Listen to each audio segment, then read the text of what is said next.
Assalamualaikum warahmatullahi wabarakatuh. Ada yang belum jawab, berarti salamnya sunnah, jawabnya wajib. Yang nggak jawab dosa. Assalamualaikum warahmatullahi wabarakatuh.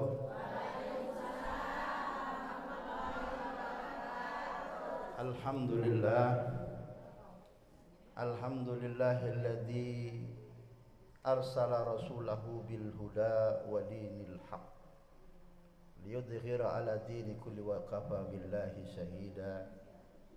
Ashhadu an la ilaha illallah wahdahu la syarika lah wa ashhadu anna Muhammadan abduhu wa rasuluhu la nabiyya ba'da. Ibu-ibu Majelis Taklim Al-Hamidiyah yang semoga Allah muliakan, Al-Mukarram wal Muhtaram Kiai Haji Ahmad Sa'di Hamid, pimpinan Yayasan Al-Hamidiyah dan Majelis Taklim Al-Hamidiyah beserta keluarga besarnya, semoga dipanjangkan umurnya, disehatkan badannya. Makasih.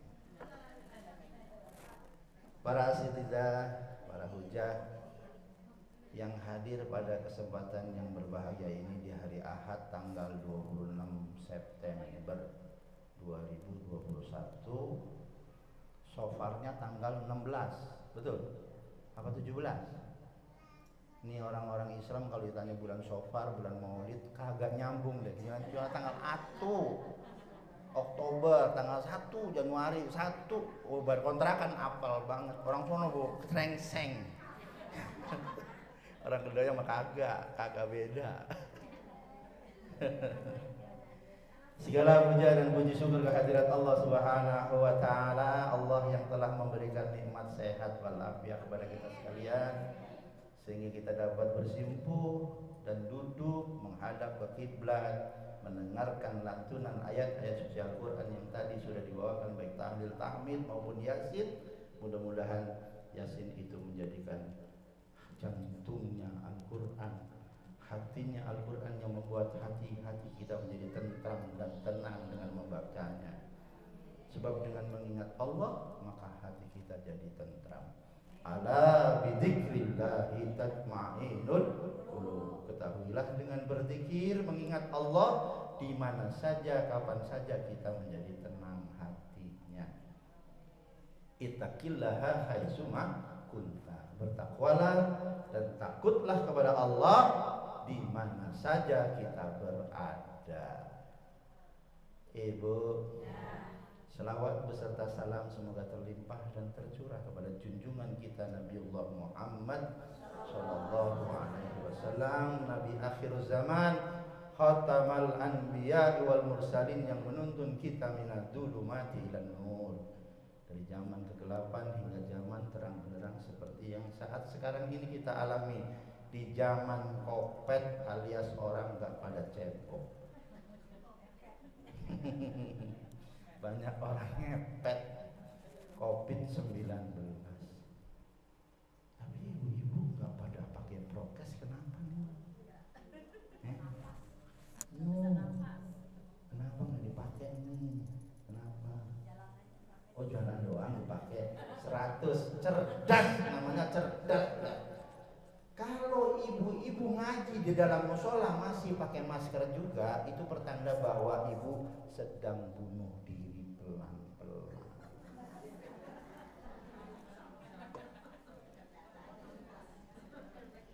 Sebab CO2 yang sudah kita hirup kemudian dikeluarin lagi, dihirup lagi, itu sama dengan bunuh diri pelan-pelan.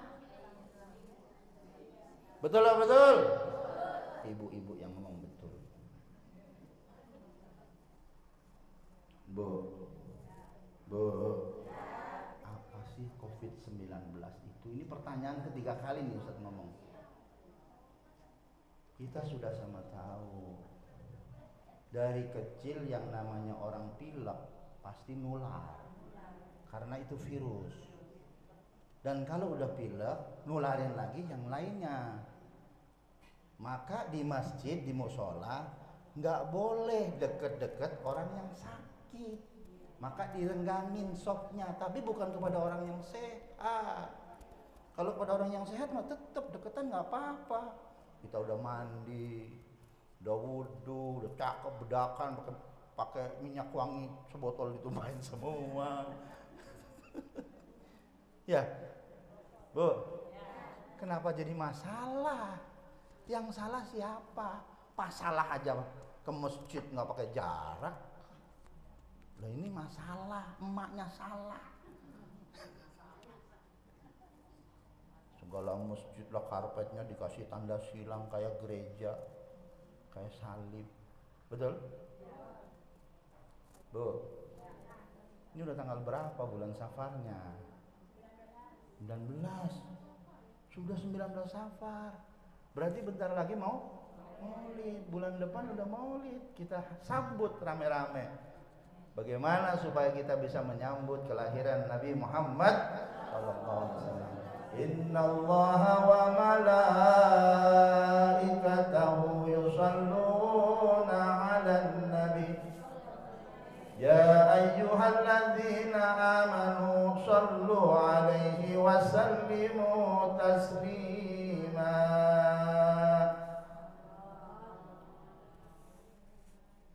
Sesungguhnya Allah suka berselawat kepada Nabi. Betul? Nabi juga berselawat kepada dirinya, malaikat-malaikat juga berselawat kepada Nabi Muhammad sallallahu alaihi wasallam. Apalah artinya selawat kita? Ustaz Anas sering menggambarkan selawatnya kita itu ibarat gelas yang sudah penuh air. Karena Nabi Muhammad itu rahmatan lil alamin. Selawatnya Nabi ibarat gelas udah penuh, diisi lagi sehingga luberannya air itu ke kita umatnya. Maka kita mendapatkan berkah dan syafaat dari baginda Nabi besar Muhammad sallallahu alaihi wasallam. Ibu, Bu, hari ini hari Ahad tanggal 26. Hati-hati kalau tanggal 26. Ingat gak peristiwa Aceh? Tanggal berapa? 26. Enggak. Takut. Kalau nyeritain begitu takut, mendingan kita banyakin istighfar aja ya, Bu. Astaghfirullah Rabbal baraya, astaghfirullah minal khataya. Ayo bareng-bareng, Bu.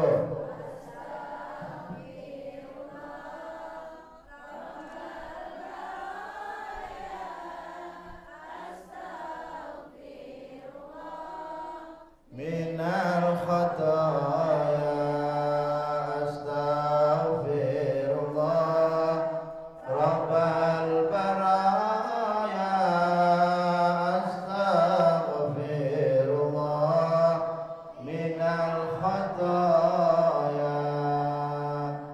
Orang yang banyak istighfar itu, Bu, dosa-dosanya diampuni oleh Allah Subhanahu wa ta'ala. Makanya Nabi nggak kurang dari 70, bahkan di riwayat yang lain 100 kali. Bu, dalam satu hari Nabi Muhammad Shallallahu Alaihi Wasallam yang tidak pernah berbuat dosa kayak kita saja, istighfarnya sampai 100 kali. Apalah artinya istighfar kita? Sementara duduk aja bisa jadi dosa. Bu, coba ibu duduk di majelis ta'lim Al-Hamidiyah, berjumpa lirik sama sebelahnya, tasnya branded nih, paling boleh ngutang. Ada nggak yang perlu begitu? Mana orangnya?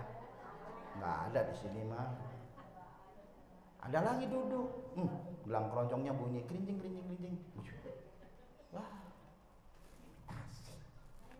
Nu ibu-ibu di majelis ta'lim sono, Bu, di sini mah kagak. Di sini mah kagak. Enggak lah, di sini mah kagak di sini. Jadi sekali lagi mohon maaf, mohon ridho. Manusia ini tempatnya lupa dan dosa. Al insanul mahalul khata manusia. Manusia ini tempatnya lupa dan dosa. Ibu-ibu banyak banget dosa sama suami, makanya sering-sering minta maaf sama suami. Begitu suami juga sama, banyak dosa sama istri, makanya suami juga banyak minta maaf sama istri. Jangan suami doang yang minta maaf, istri juga minta maaf. Begitu pula anak-anak kita.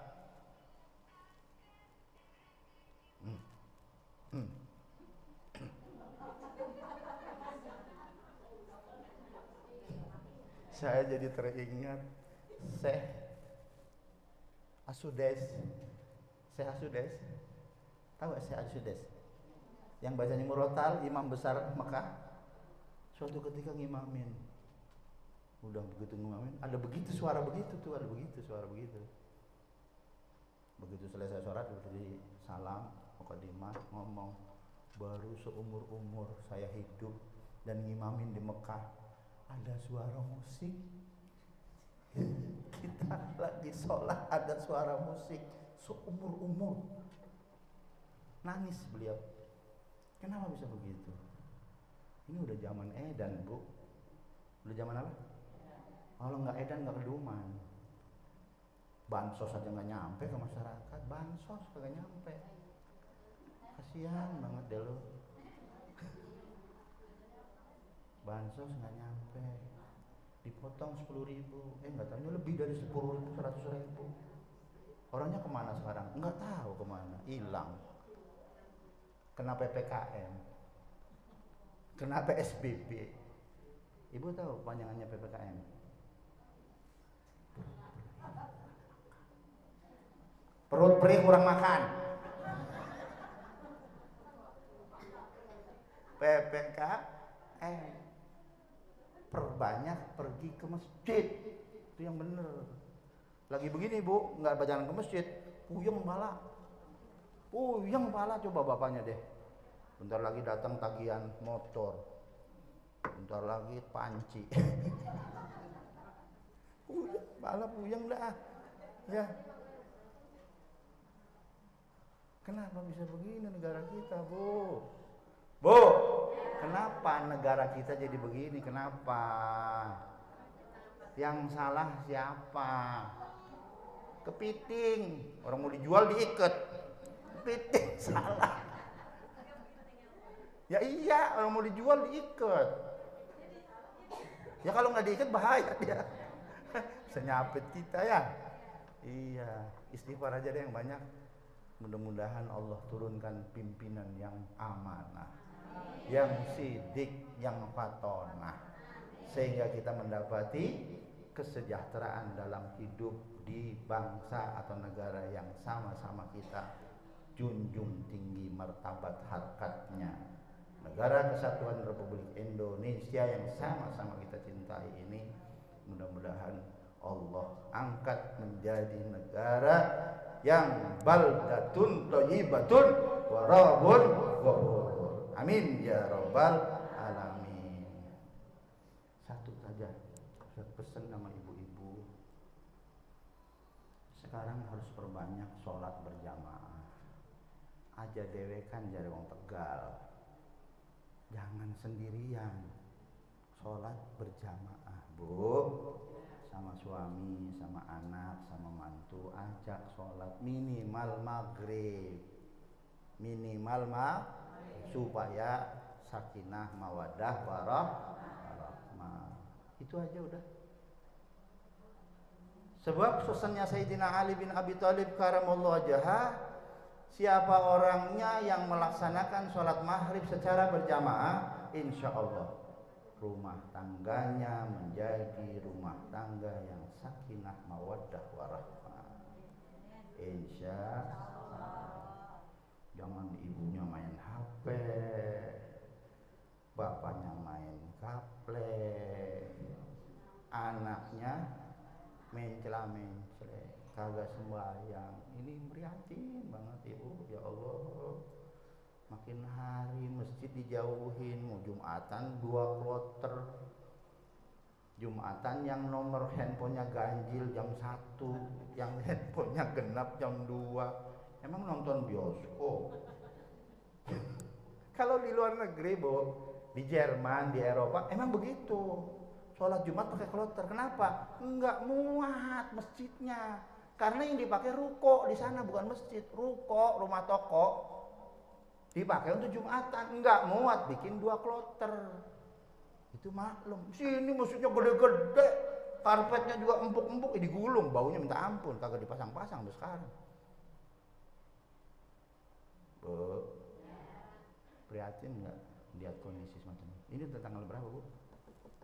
Tanggal berapa? 26. Bentar lagi tanggal 30.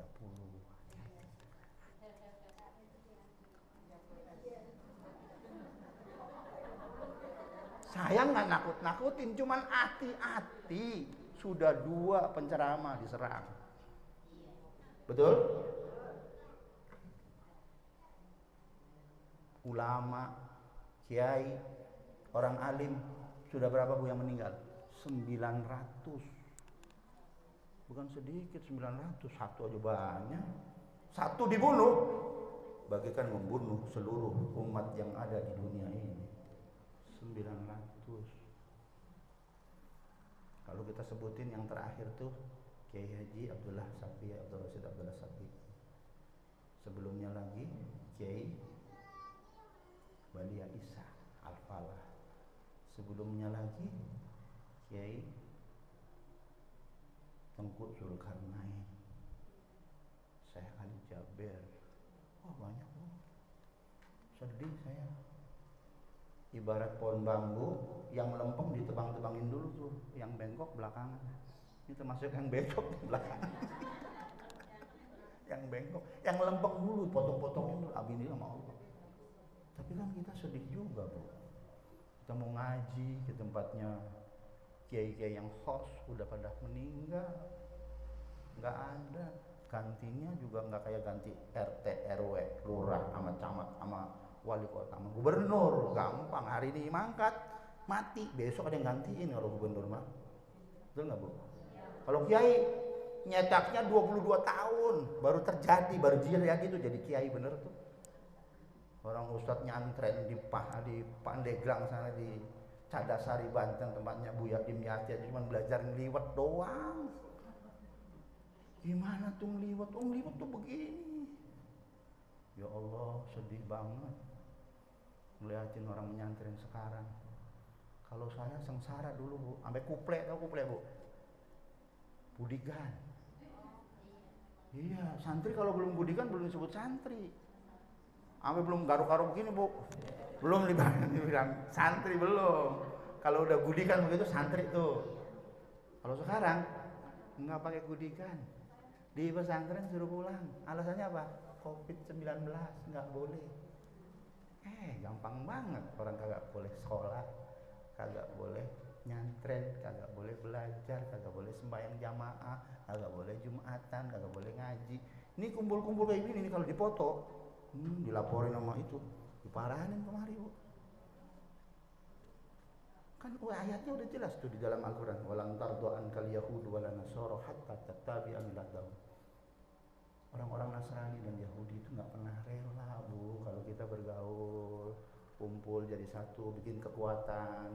Subuh hari sudah kumpul di masjid, majelis taklim di mana-mana makmur, ibu-ibunya pada rajin ngaji, taat sama suami. Nggak seneng mereka, nggak demen. Dia seneng kalau kita cuma ngangak doang, tinggal di rumah, diem-diem di rumah aja. PPKM, perut perih, kurang makan. Bu, ada nggak yang kena corona di sini? Ada yang kena COVID nggak di sini?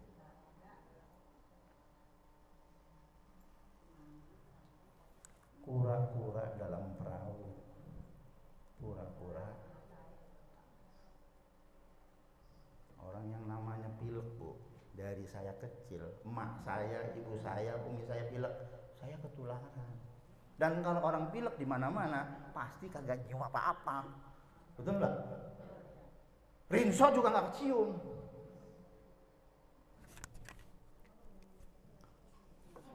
Kagak.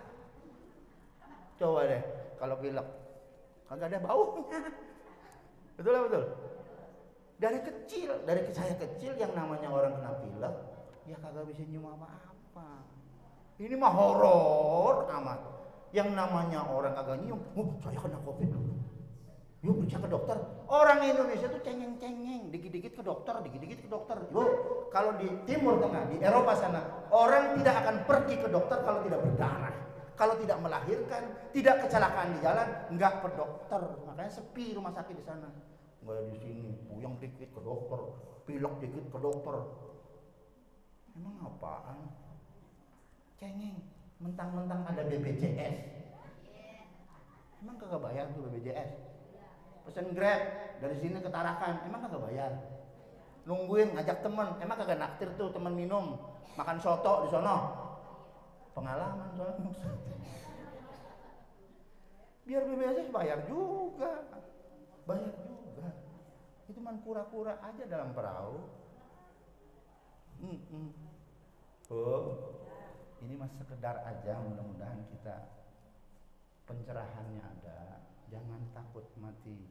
Kullu nafsin dha'iqatul maut. Tiap-tiap yang bernyawa pasti mati. Biarpun ibu sudah divaksin, tetap aja mati. Nah, iya. Siapa yang berani jamin divaksin nggak mati? Siapa yang berani jamin?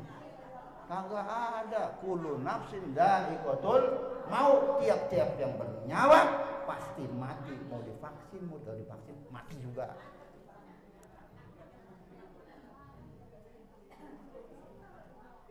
Bu, ibu udah vaksin?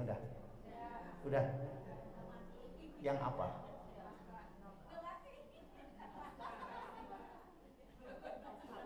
Sinovac. Tahu nggak bahan bakunya Sinovac apa?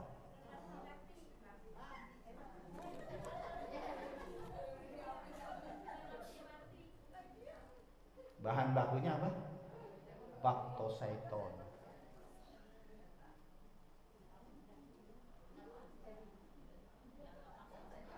Ada vaksin yang bagus, namanya merah putih. Vaksin Garuda, buatan Indonesia, bukan buatan. Mengapa ya orang-orang pada dikasih sembako demen banget yang namanya vaksin? Gua dong vaksin. Bangga gitu kena vaksin, bangga. Padahal kita memasukkan sesuatu yang tidak halal ke badan kita, maka doa kita tidak mustajabah. Doa kita tidak mustajabah karena memasukkan barang haram ke dalam badan kita. Lah gimana Ustaz? Udah kadungnya udah masuk ke dalam badan kita. Udah banyakin minum kelapa hijau aja. Jangan salah paham, nanti kira promo lagi dah. Kagak, emang itu obatnya, emang itu. Nggak percaya buktiin. Emang iya, supaya keluar. Namanya antitoksin, supaya toksinnya keluar. Racun-racunnya keluar. Cerdas ibu tuh. Kalau yang nggak demen, Ustaz promosi aja. Bukan promosi. Ini memang kenyataan, bu, fakta berbicara. Fakta berbicara. Banyakin minum kelapa hijau supaya keluar tuh toksinnya di badan kita sehingga ibu jadi bersih dan sehat lagi. Mudah-mudahan kita doain yang divaksin juga selamat dunia akhirat, karena ada kabar berita yang divaksin umurnya tinggal 2 tahun lagi. Tapi kan itu kabar bohong, kabar berita, hoak, itu mah hoak. Jangan percaya, menurut begitu jangan percaya. Kita percaya bahwa Allah itu maha segala-galanya. Betul? Allah itu maha pengasih lagi maha penyayang. Kita bermohon sama Allah, ya Allah berikanlah umur kita yang panjang buat beribadah padamu ya Allah. Berikanlah kami rezeki yang banyak lagi halal haji ke Baitullah ziarah ke makamnya Rasulullah bersama KBIH Alhamdulillah. Ya Allah berikanlah umur yang panjang untuk bisa bersilaturahim dan menuntut ilmu di Alhamdulillah ini ya Allah. Ya Allah berikanlah kami kekuatan untuk menepis hal-hal yang tidak sesuai dengan akidah Islamnya kami ya Allah. Ya Allah berikanlah kami keluarga yang sakinah mawaddah warahmah. Berikanlah rezeki yang halal lagi berkah, banyak lagi bermanfaat untuk haji ke Baitullah ziarah ke makamnya Rasulullah. Rabbana atina fid dunya hasanah wa fil akhirati hasanah wa qina adzabannar. Wa sallallahu ala sayyidina Muhammadin wa ala alihi wa sahbihi wasallam. Summa assalamu alaikum warahmatullahi wabarakatuh. Izin sama-sama.